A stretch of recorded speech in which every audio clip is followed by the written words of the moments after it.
On the Banks of Plum Creek by Laura Ingalls Wilder, Chapter 28, The Letter. All day long Laura missed Pa, and at night when the wind blew lonesomely over the dark land, she felt hollow and aching.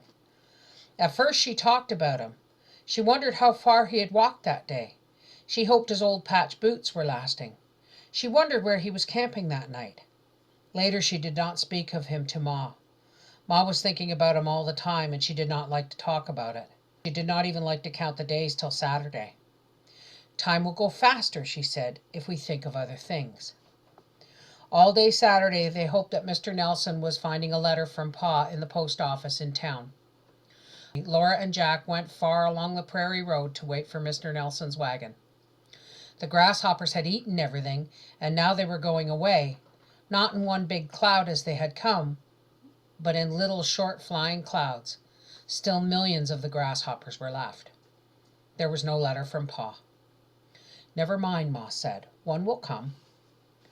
Once when Laura was slowly coming up to the knoll without a letter, she thought, suppose no letter ever comes. She tried not to think that again, but she did. One day she looked at Mary and knew that Mary was thinking it too. That night Laura could not bear it any longer. She asked Ma, Pa will come home, won't he? Of course Pa will come home, Ma exclaimed. Then Laura and Mary knew that Ma too was afraid that something had happened to Pa. Perhaps his boots had fallen to pieces and he was limping barefooted. Perhaps cattle had hurt him. Perhaps a train had hit him. He had not taken his gun. Perhaps wolves had got him. Maybe in dark woods at night a panther had leaped on him from a tree. The next Saturday afternoon, when Laura and Jack were starting to meet Mr. Nelson, she saw him coming across the footbridge. Something white was in his hand. Laura flew down the knoll. The white thing was a letter.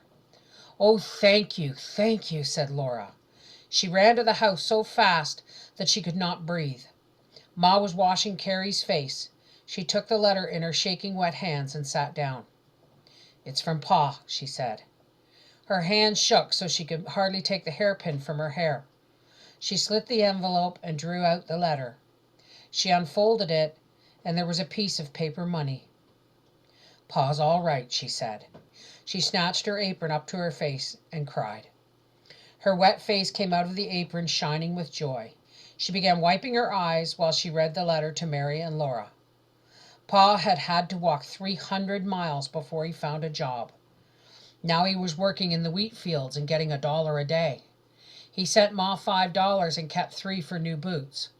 Crops were good where he was, and if Ma and the girls were making out all right, he would stay there as long as the work lasted.